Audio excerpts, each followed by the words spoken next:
Good evening. This is Grandmaster Magesh Panchanathan. Yep, Firoja is on a great run. Number 4 in the world. And he's actually only within 2 points from Caruana, if I remember right, yeah? So still more to go. Well, tomorrow is going to be big. Fabi's playing white against him, so... Wait, 6 points, Aradhya? I thought he was only like about 2 or 3 points behind Fabiano. No.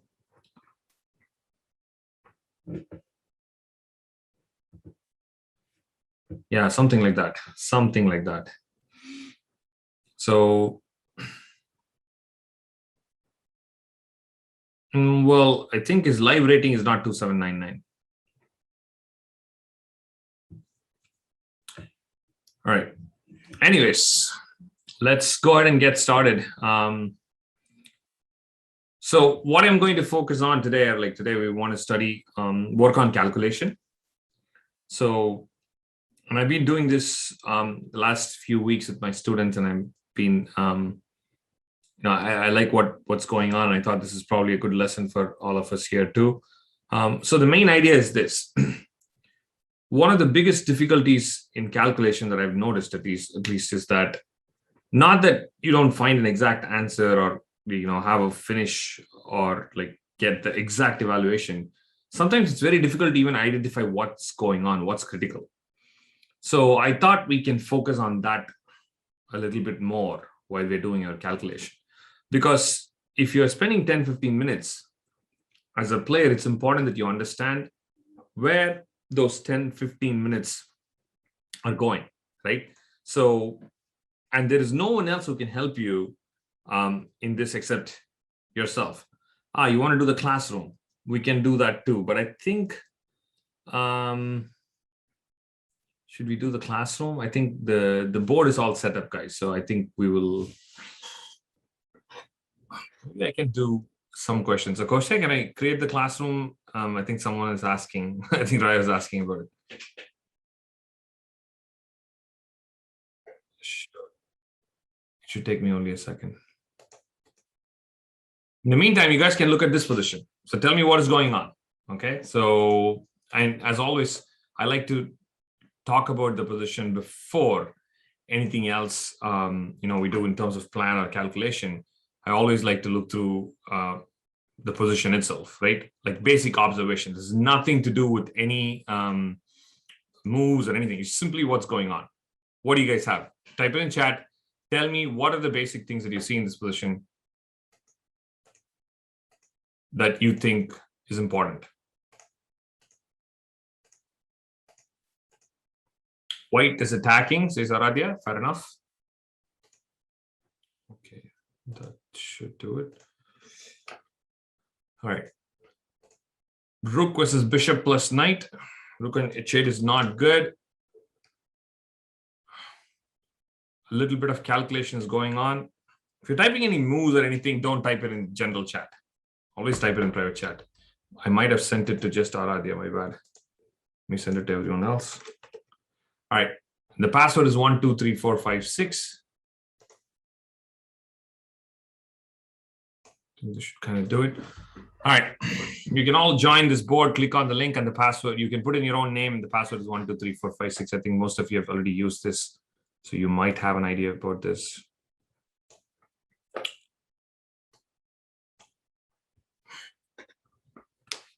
Okay, so what I'm going to do, like I told you, is that I'm, of course, interested in trying to see who can come up with the perfect objective evaluation of this position. But I'm also interested to see if you're looking in the right place, as simple as that, right? So today we'll try to do 2 or 3 positions. And in each one, we want to see if you can really get to the critical point, right? So once you have that critical point, then I'm already happy. If you didn't solve the position after that, you're still in the right track. But today is a good place for you all to measure how you're calculating. So what I'll do is I'll give you a time, 10 to 15 minutes. And at the end of 3 or 4 minutes, we'll see where we are. At the end of 6 or 7 minutes, we'll see where we are, right? All right, so white has rook for 2 minor pieces. Black king is under major attack. White pieces are extremely active. You can see the queen, 2 rooks, and bishop. Every single piece is doing really, really well. So black is in danger of probably immediately losing. Could be something tactical, and the game could be over. Yeah. Or of course, if you go into an endgame, anything is possible because black's pawn structure is slightly worse. So for the rook and 2 minor pieces, that's a different story. But for now, the king would be the main focus. Yeah.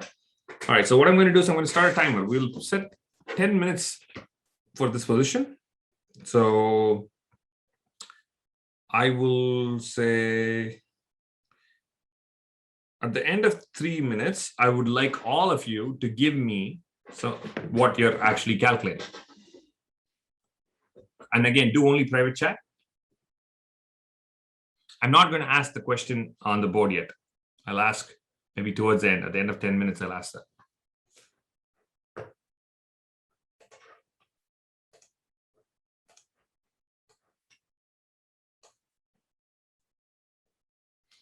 Okay, Aryan. Password is 123456. You mean after that? Okay. I mean to say it's a sequence of variation. Okay.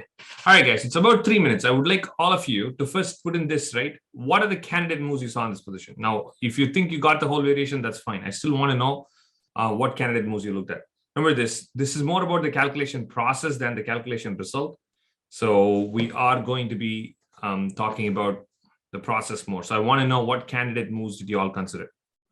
So Hanchi's given me 2. So Ryo, those are the 2 candidate moves. Okay.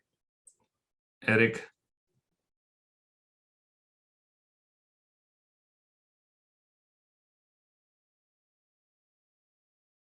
Okay. And all right. So basically, yes, you did. You did miss that point, but let's go. So, okay. So rook takes d7 has been given as one of the main moves. Bishop f5 has been given one of the main moves. And there is queen a7 that I'm given. Rook takes b5 is given. So unfortunately, those who gave rook takes b5 or rook takes a6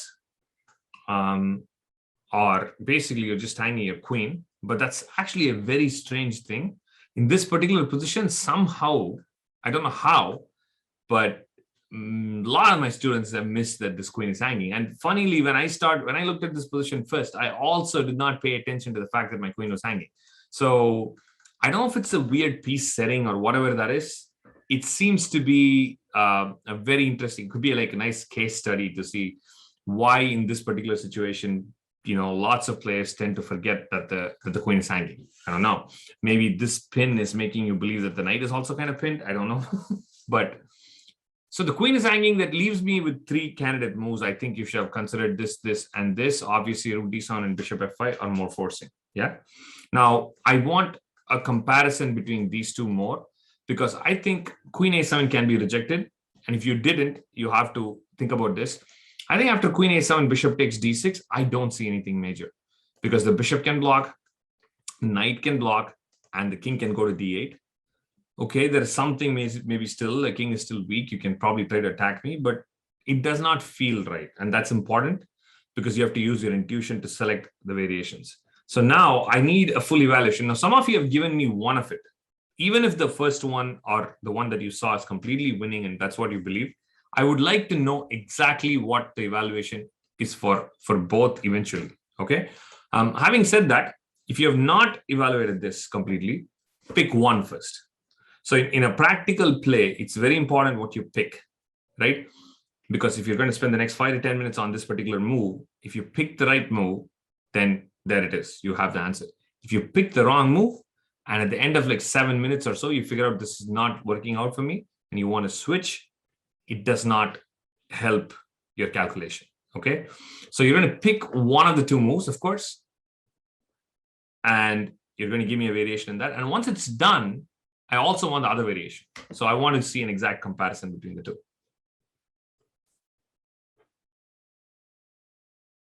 So Ryo, did you give me a variation for bishop f5? I know you gave me a variation for rook d7. Okay, Roger, I see you wanted to play this move. Okay. Cipher, that's interesting. How would you proceed after that?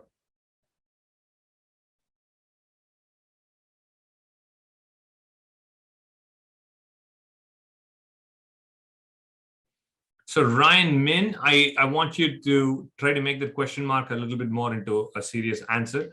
I know you have a move. What do you think Black would play after that? So by the way, we're about 7 minutes into this calculation. So in about next 3 minutes, we want to wrap it up. So I think this position is about 10 minutes, maybe 15 minutes tops, but hopefully we can make sure all of us can wrap it up within that. Yep, you always have to watch out for queen. There is no queen e1. You mean queen d1 check, yeah? At some point, particularly if you sacrifice your rook, you have to watch out for queen d1 check as well. Possibly, that's one of the things.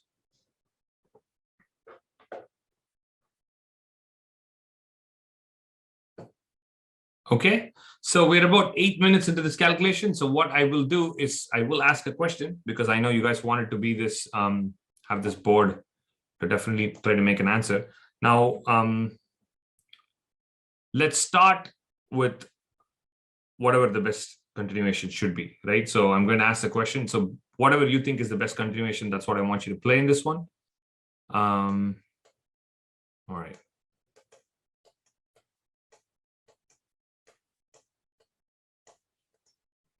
And let's say I'll give you 2 minutes to put this answer in. All right, so the question popped up. You have 2 minutes. I can always add time if you need, but just make sure you think about this and put in your answer. It's one of the moves, bishop f5 or rook d7. Question is supposed to pop up in the board. I don't know if you're not there. Let me send the link again, Zoe. We're doing this classroom where you're making the moves. So Owen, interestingly, I think your answer might work. I didn't even think about it. I don't know why you would. I mean, when there is a bet, like the other move seems a little better, so I don't see why you should play that. But now I'm looking at it, it might actually work, right? It technically might work. Other than the fact that he might be dropping like a pawn somewhere, but other than that, it might still work. So a lot of you are going with a different variation. We're going to talk about what variation works and what doesn't work, of course, in a minute. We have about 30 seconds left.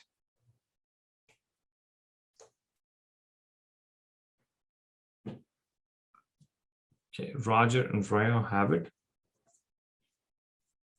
Correct, Owen. The other one is much simpler, so you should definitely go with that. So, all right, looks like the timer is out. So I'm going to start by first saying, okay, between rook d7 and bishop f5, I know a lot of you have played bishop f5 as your first move. And some of you played rook d7, bishop d7, and then either played queen e7 or queen a7 as your second move. Now, I'm going to do this comparison of each and every variation, and we're going to see what makes the most sense, right? So let's start with this one first, the actual answer, which is kind of easy to see once you see the whole sequence. It's very forcing. After rook d7, I cannot take with the queen or king because bishop f5 check instantly wins, so you can eliminate that very quickly. So very early, you should have reached this position in your head to say, do I have anything here? Again, I think there are 2 or 3 candidate moves here that you can look for. This one is one, which I think some of you started calculating very early. Rook c4 is another one. There is also queen a7. I'm actually not so sure about queen e7, even though it looks very interesting because I see you're trying to play bishop b7 check. I probably can do something like bishop b5 because there's no bishop f5 check. And I have queen d1 check after that. So it just doesn't look that threatening, basically. Yeah, queen here. Queen a7, on the other hand, is a little bit more of a direct threat because queen a8 is a checkmate. Now, any move that threatens a checkmate has to be in the list of your candidate moves. Okay, I don't care what you start calculating. It's always important to see the other moves. Now, if you did not see the other moves, I would still say you have to work a little bit on your calculation. because sometimes it might just be pure luck that you found the right intuitive move and then you went on with it, you calculated. Fantastic, you're very efficient. But remember this, the best way to calculate, according to me, is that you have at least the main candidate moves in the position sorted out in your head, and then you picked one move which you think intuitively is going to work best for you. That seems to me like the most informed decision, and this is what I think is the best practice, right? But we tend to run with one move a lot. A lot of times, including me, we see one move, we calculate that one move in depth. That's all, right? And that usually brings calculation problems. So a quick scan should always be there in the position. Now you can see that rook b7, queen f4 saves the bishop, and I don't see any clear follow-up. And after queen a7, king d8 probably is the main move. Where is the clear follow-up? Again, you can attack, but I don't see a very, very clear follow-up, because, for example, if you play queen a8 check and I block, if you play another check, maybe I don't know, rook d4 check, I go king e7. And again, it's not super obvious to me. There might be still interesting things, because next move, again, I can play queen f4 to defend c7 if you try to play something like queen a7. So there is more to calculate to this, but it's not too clear. So typically what I would do in my head is, if I see queen a7, king d8, that'll be my quick scan where I'll pause to say, okay, nothing concrete yet, I'll come back. So queen here, king here. Okay, I can play check, rook d4 check. Okay, king e7. Okay, it still looks interesting to me. I'm not going to conclude saying it's bad, but I'm going to come back because it didn't win the game for me. I know that much, right? Now, rook c4 wins the game for you. And that's why you need to pick this one. It's easier to pick this one because after rook c4, I literally have nothing but queen takes f4. My only move is giving up my queen. Easier to calculate, right? Austin, we're doing calculation, and most importantly, we're doing the process of calculation rather than just finding the best moves. We're talking about how to identify critical variations and how to make sure that we are in the right track when we're calculating. So rook c4, queen here, bishop b7 check. And as you can see, this is pretty straightforward because the last move is all you have to see here. That is queen b4. So by the way, there is queen d4 also seems to work because I could pick up the piece, but I think, and I could just take that extra pawn. You didn't need to give that pawn if you play queen b4 check. And white wins, yeah? So this is, by the way, Shirov against Ahmed Ali in the Grand Swiss. Shirov is doing really well, as you all are probably following it. And he had a really nice finish. He had actually a very interesting sacrifice with knight d5 early on. And is white really winning? Are you asking in the last position, Roger? Are you asking, let's say, in this position? Let's say the queen move somewhere and take. Okay, so yes, this is objectively winning, and you should evaluate this quite easily. There are two reasons why I think white is easily winning. One, of course, is the king, right? This should tell you that white is winning because you are going to pick up more pawns. It's almost impossible for black to defend.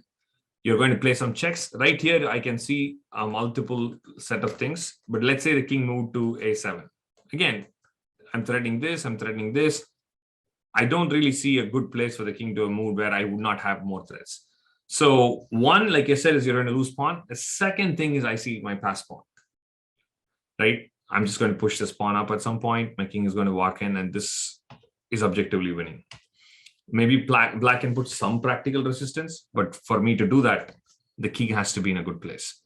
And black doesn't have a safe king, so I would say this is winning. So that's the evaluation part. If you are wondering if this is winning, that means you have to work a little bit on your evaluation and fine-tune it to see how you can get the conclusion next time in a better way. Now let's come back. A lot of you played bishop f5. Looks extremely, really, extremely fine. Because I think one of the variations I saw was queen g2, another one was queen e2. And simply after rook takes b5, it seems to me like white is crushing. So I'm going to ask this also as a question. So what is it that black's main move? Some of you already gave it in chat and you figured it out, so good. But what is the most critical variation for black here? So I'll give only 60 seconds because you guys have already done this.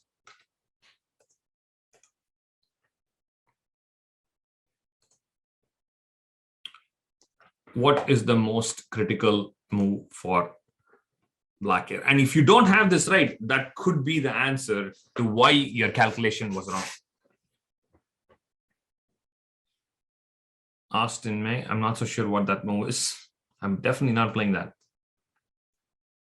Oh, Aradhya, I see it. Mouse slip, unfortunate. Hanchi, that's correct.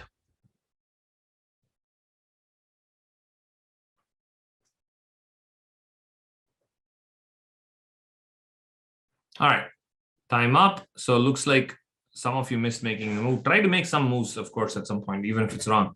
You will get to see where your thinking is aligned. So queen e2, queen g2, like I said, it's just really not putting up the resistance. The real move, I would say, is this. Right? Now, how would you evaluate this?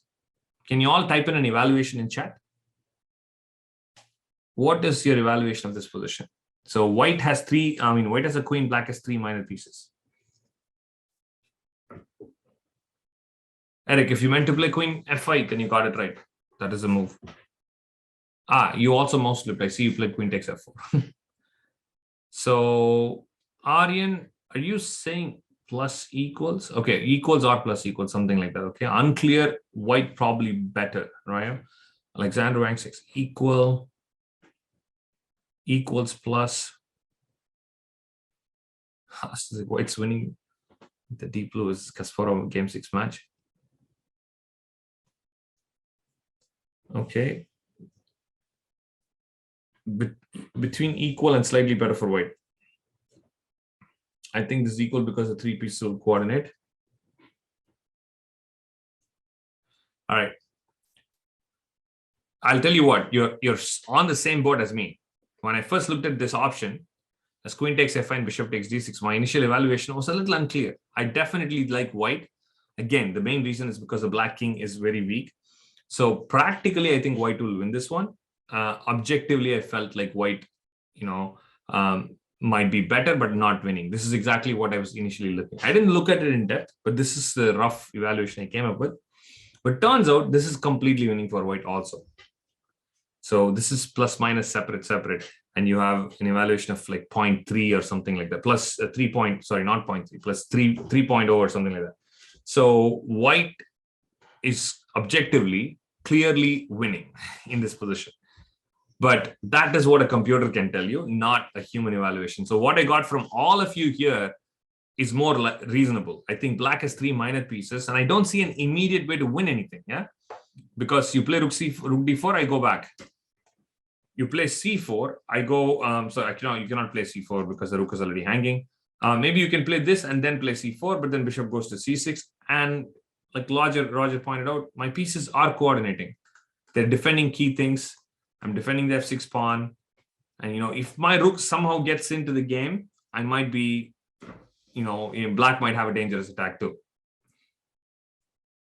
Yes, Aradhya, the other line is much, much simpler, right? So the evaluation here is what you're comparing with the evaluation there. So this one looks a little unclear. What I've noticed in my experience is that this move skips your mind sometimes. Black is desperate. That is the only move that black can play. Every other move is losing. So you have to calculate queen f5. That sometimes doesn't happen. We slip that. And if you saw bishop f5 and you did not see queen f5, then you would play this. Makes a lot of sense because there's nothing that black can do, right? You will get, in fact, if I play queen e2, you'll get a better version of what happened in the game. Rook takes, queen takes, bishop d7. The same queen for rook and bishop, but I have an extra pawn compared to what was in the actual game. So you would definitely play bishop f5 if you did not see queen f5. And in this position, frankly, I cannot tell you which one would have been better to calculate first. I just don't know how I would have done. I mean, I don't remember exactly which move I looked at first, but I wouldn't be able to tell you clearly, listen, this is the logical move to calculate, because I think both moves are equally forcing, right? So we can't tell much about it.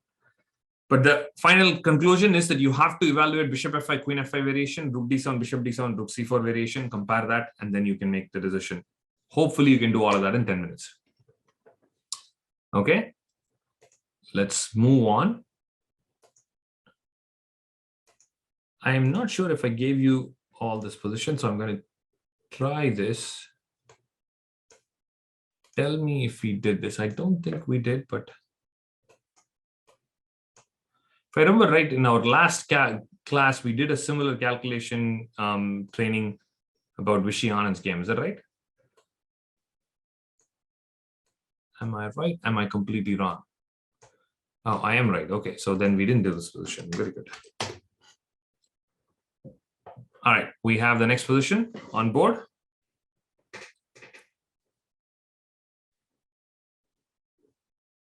What we're going to do is, again, I'm going to split this into 15 minutes. But before we do the 15 minutes, very quick, usual stuff. What is going on in the position? Who can tell me?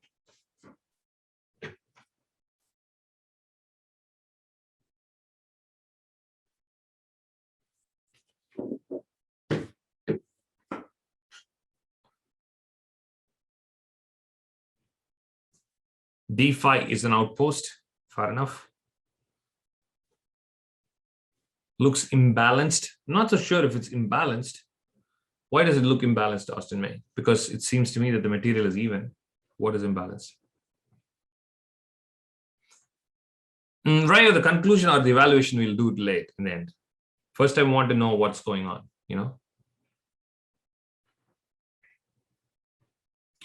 Which position is stronger? D5 is bad.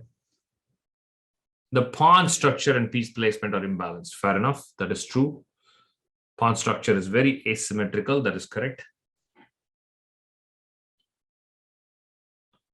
Hanchi says black is better. Ryo says white's better.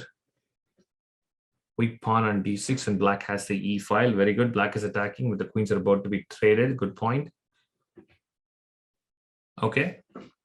All right. Good job. So let me just sum it up. These are the things I would pay attention to. The queens are about to get traded. That's a key aspect. There's only one open file in the board and black controls it. So that's definitely a positive for black. Black is dominating that. But there are two weak points that are immediately under trouble, both D6 and G7. Both are in an open file for white. So that does not look so great. The bishop on B4 looks a little misplaced. Not sure what the bishop is doing exactly on B4. Yeah. Because if these two are weaknesses and I have to play against it, it doesn't look so great. Now, the pawn on F4, pawn on H3, all of these things are isolated and can be a target, particularly because I have very, very active rooks. And if I can find a way to penetrate, these pawns will become weak. Yeah. Okay, very good. So now if you said white's better, that usually means that you're valuing one of the factors we talked about in terms of these pawns or the square or a bad bishop as a more important or relevant factor. If you say black is better, you're mostly saying it because of the rooks. Because I don't see other many advantages for black because the queen is getting traded. If the queen's not getting traded, it's a different story. We can say king's that attack. But the queen about to get off, I would say black. If you picked black, that means you think the rooks are very strong. Otherwise, you think the pawn's structure is strong, bad, or bishop is bad. So this is how your evaluation should be working. Yeah.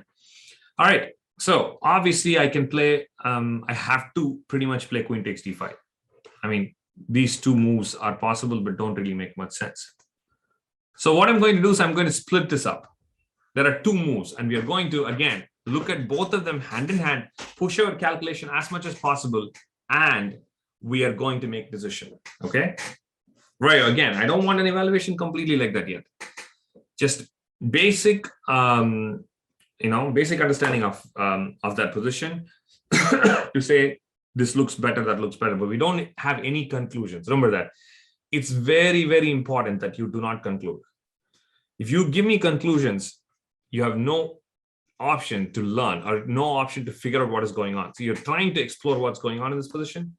If you give me saying this is what's going on already, there is nothing more to learn, right? So you have to keep an eye on that. All right. So there is queen takes d5, rook takes, or c takes. Which move do you think we should calculate for white first? I'll let you guys pick. So type in one move, c takes d5 or rook takes d5. Just according to your intuition, whatever is better for white, that's what you're going to pick. Okay. Ryan, very interesting. Ryan Min, very interesting point. Austin May, very interesting point. Okay, now I'm going to make this task a little bit more specific, right? I want you to write a move for black after each one of the response. So remember, this is the only way, even though you're deciding this intuitively, like I said, a quick scan is always required. So after queen takes d5, if rook takes d5, what will black play? If c takes d5, what will black play? So Austin May, Rio, okay.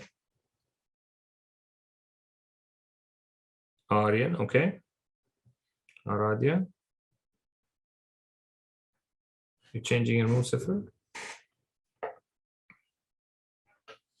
Okay, Hanchi, nice. All right, so this is what I'm getting.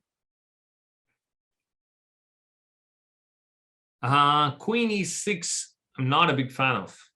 Because see, right now, if you take, it becomes your turn.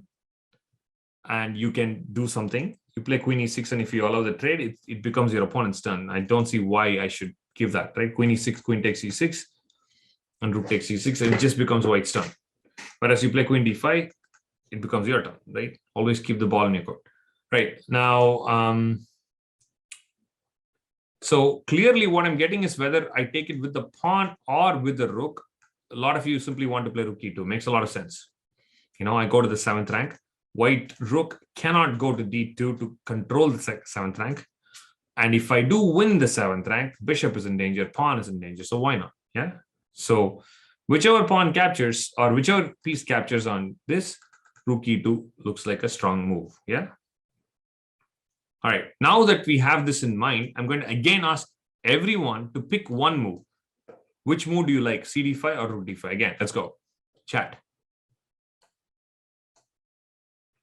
Oops, what did I open? My bad. Something random opened up. So Roger and Eric Leo, I think you guys switched. Aradhya is sticking to the same move, I think. Okay, Zoe, I think now you're looking for that move for white. Okay, makes sense. All right, guys. So the interesting point is I see a lot of you switching from rook d5 to cd5, which is what I was kind of curious to see. Yeah, because first thing is after queen takes d5, rook takes d5, there is a little bit of trouble with rook e2. After queen takes d5, pawn takes d5, after rook e2, you do see that there is rook dg1. So because of this, it seems to me that c takes d5 is a little bit safer because you will keep your 2nd rank. You won't lose the control of the 2nd rank. Yeah. But some of you have clearly pointed out that this pawn coming to d5 completely blocks the opens, like a outpost, gives up the pawn and everything. I mean, like gives up the weakness and all those things. So I'm going to start with rook d5. Okay. So I'm going to say queen d5, rook d5, and let's analyze this. We'll do both. So I'm going to ask a question, and I'll give you all about 5 minutes. Since we already spent some time thinking and taking some effort, so I'll do only 5 minutes for this. What should black play here? Well, actually, I'm going to go one step at a time because I think we do have black's move. Right, I'm going to ask what should white play. So because rook e2 is a move that pretty much all of you have given, and it looks very interesting. Yeah. Actually, I'm going to cut this into 2. Okay, let's do this. So what is black's main threat? This part you type it in chat. I'm not going to ask this question.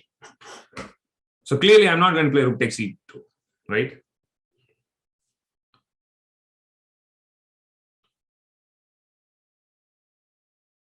Fair enough. So obviously, I'm not going to allow rook takes g2 and rook e2 check. So what can white do? Give me some candidate moves for white. Okay, very good. I've gotten some candidate moves. Roger, very nice. I like all your candidate moves.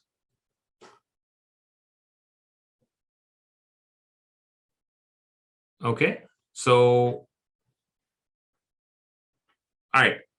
I think most of you come with a very simple bishop c1 or bishop a1 candidate move. Fair enough. So I'm going to ask a simple question. Let's say I go bishop c1. What will black play? This part I will ask as a question. It's pretty straightforward, I think. but you have to still do a little bit of calculation. What is black's real play here? So let's give you 90 seconds.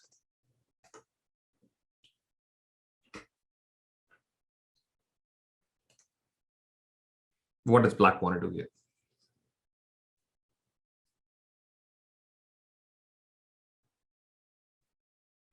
Oh, Eric, I think you had a mouse slip again.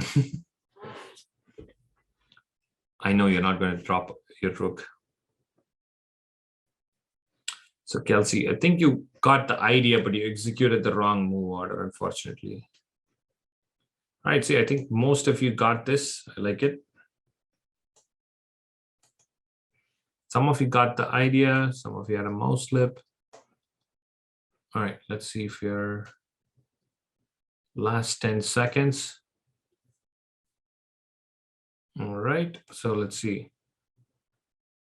Okay, so good job. The simple plan is this, yeah, rook takes g2, king takes g2, and rook e1. So now the problem is the bishop is trapped. So it's not that I'm winning any pawn or anything. I'm actually winning a full piece. a3 is the only real counterattacking move, but I simply go bishop c3, and there is no way to save the bishop, and white is completely lost. Yeah. So now you realize that rook d5 is even more dangerous when you play the situation. Yeah. So, and there are two other options now. By the way, some of you found a3, not everyone did. In this position, there are three candidate moves: bishop c1, bishop a1, and a3. So clearly bishop c1 has been eliminated. Between these two, one of them has to give you some hope. One of them does. So let me ask a question again, and let's see who can find what exactly white can do. Yeah, I'll give you 3 minutes for this.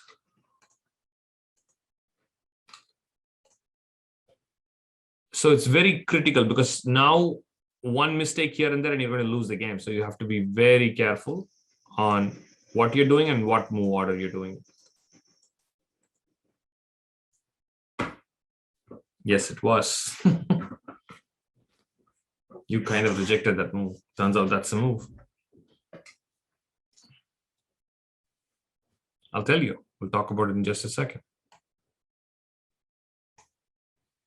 There's so much time left. There's 2 minutes left. You rushed into it. You didn't have to. Eric Feng, that move doesn't that just lose a bishop? Yeah, I feel like that's losing a bishop, right, Eric? Think about it. All right, we're down to the last minute of calculation. What exactly can white do here?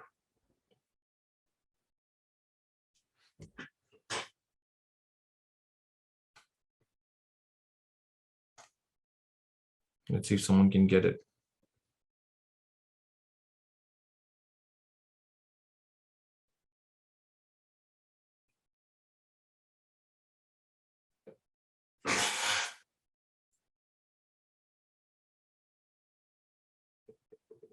I don't think that's such a big problem because I think I'll have rook d1 in the end.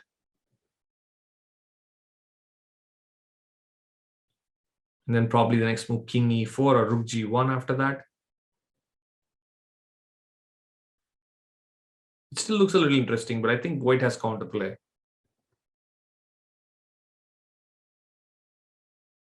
All right, time is up. So the real question is between these two moves, yeah? So the problem with a3 is that when I go into this endgame, you just give me a very convenient square. By the way, I have to probably go to g1 here because if I go to any of these squares, I take and then this pawn will hang with a check.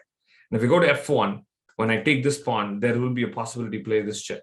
So better to probably play this, takes, and takes here. Now it's actually possible to play this, but you know what? I'm going to take this. I'm going to take that. Very high chances that we'll end up in a rook and pawn game where I have these two against your one. So it's very dangerous for white. Yeah, that's probably losing. You don't want to get into that. So there is still some fight here, but we don't know exactly how much we can hold. And that's why it's important that you play bishop a1 first. Yeah. So the point is now if I do the same variation, by the way, to answer Raya's question, if I go check and take and don't go for the bishop, then you go rook d1 and you have a threat to play rook g1. And okay, I can try to do rook a3, but there's also king e4. There are a couple of options. So the reason why I also like king e4 is because if you take, now I can actually take this. And then again, threatening to go here or threatening to go here. And now my bishop is also cleared up for a square on e5. So yes, a pawn could be dangerous, but I think g pawn falling and my king being active and the bishop in the diagonal, all of this together may be okay. So rook e1 is the dangerous idea where the bishop is in trouble, but now a3. So slight tweaking. The only difference is now when you take, your rook is not in very good position to take b3. And you have no other option but to take. Because if you play bishop here, I could play bishop d4. And this pin will take care of it. There's also possibly b4, but bishop d4 looks good too because of the pin, yeah? So essentially it comes down to this, yeah? So in the game, this was actually from the US Championship, US Women's Championship. Irina Krush was playing white against Tateev. Unfortunately, Irina played bishop c1 and lost the game. But, it's possible that there was time trouble. I didn't see the game live. But around this move, this is actually move 33. So I definitely expect shortage of time around this time. And then after bishop c1, game over. This was this year, Arad. Just the one that just ended a couple of weeks ago, or probably a week ago. So bishop a1 and a3, and the evaluation of this position is equal. But we have to compare it with cd5. So again, I'm going to play these next two moves very quickly. Now, I'm going to give you 2 minutes to calculate the most critical line for black. Okay. Again, there are some interesting moves. By the way, some of you tried rook f3 and other moves. Again, possible, but I think rook e2 is the most critical line. Let's do, or actually, I'll give you 90 seconds. What is the most critical line for black here that you should calculate? It's not even saying that this is winning or losing. To simply say this is the move you will be calculating. Do your candidate moves and see what exactly the main move you want to focus on. I think your second move, not that interesting. Sifir, I think you're dropping the g7 pawn, so might not be that interesting. Good. Your first move was right. All right, so most of you seem to have your main idea correct, which I like, because that means in a game, you are looking at the main move in the right way. So the most critical move is bishop d2. By the way, I think this is possible. Some of you are calculating bishop e1 possible. I actually, when I was calculating, I also found c4 to be interesting because cannot capture because of this move. And I'm immediately winning material. But at some point I saw this move and then I was annoyed and I didn't feel like I have enough. So bishop d2 is the main move, yeah? Now again, what is the main move for white? Actually, candidate moves. I'm not going to ask this question, just type in chat. What are the candidate moves for white here?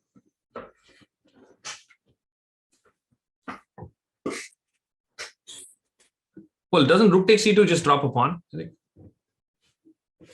mean, you can play that endgame, it's possible. Okay, bishop c1 also just simply drops a pawn. It cannot be a candidate move, yeah? Simply bishop takes c1, followed by rook takes e2, rook e2, rook a2, and no compensation. King h1 also just drops a pawn. Rook takes g2, rook takes g2, and bishop. King g3, yes. And f5, yes. Okay, two candidate moves, king g3 and f5, right? Now, after king g3, frankly, I felt, when I was looking through this variation, I thought, okay, I can play this move and I can play this move. It's slightly better in game for black. Nothing great. But this move was the one that I was really worried about in my calculation. When I was thinking about it, this move, I was thinking, okay, if white plays f5, there is a threat to play f6. And if you play check, I go in, and I don't see a clear way to punish or create any problems for white. So that's the move that really stood out.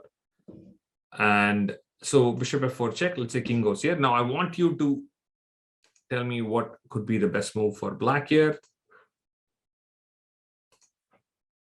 After bishop e3 instead of bishop f4.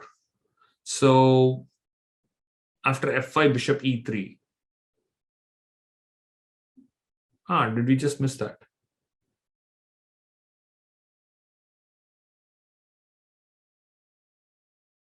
No, I think bishop e3, I'll simply play rook f1. We didn't miss that. Yeah. What's the problem with rook f1? And you take, I take back. I don't see anything important there. Yeah. Probably still slightly better for black because the pawns are overextended to some sense.